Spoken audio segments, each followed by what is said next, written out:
The more you say the truth about things, the more opportunities you have for them to find that, like, oh, wait, and have that, oh, wait moment. You want them to have the oh wait moment.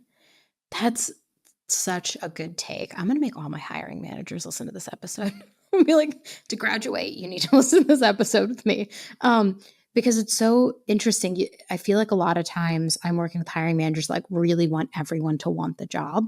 And I'm like, exactly like you, where when I go to do a job offer, I'll call the candidate and the first question I will ask before even I get to the offer, I say, hey, before we proceed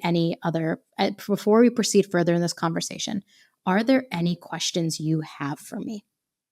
You've talked to now 5 different people. Is there anything missing that you need to know? Is there anything I can elaborate on? Any remaining questions? I always start the offer with that because if I've gone as far as to get ready and give you an offer, I want to make sure there are no questions that haven't been unanswered. And really, that's like my way to also understand, like, is this candidate fully bought in or not? Yeah, I'm a very competitive person. I love to win. So when it comes to the offer, I I want them to say yes. But I have to always remind myself. I've even had post-its on my screen that I read before getting on an offer call. It's like, this is someone's life. This isn't about me winning and checking the box that I got a hire. This is someone's life. It doesn't mean I go into the call and it's like, okay, so this company sucks, so and so this. Like, no, I don't recruit for companies that I think suck. So right there, like, I'll never be in that situation.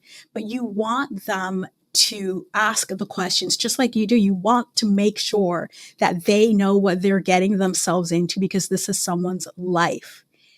It's interesting this week. Yeah, I think it was earlier this week. I was doing research for a workshop that I'm working on, and I asked candidates anonymous survey if there was a question, if you knew for a fact that it's not going to impact your chances of getting hired, what questions would you ask during interviews?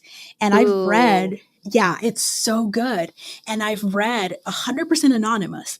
I've read some of the answers, and honestly, most of the questions that people would ask if they knew there were no repercussions are questions that they can and absolutely 100% should be asking during the interview process. I've asked them and I've had to answer them as a recruiter too.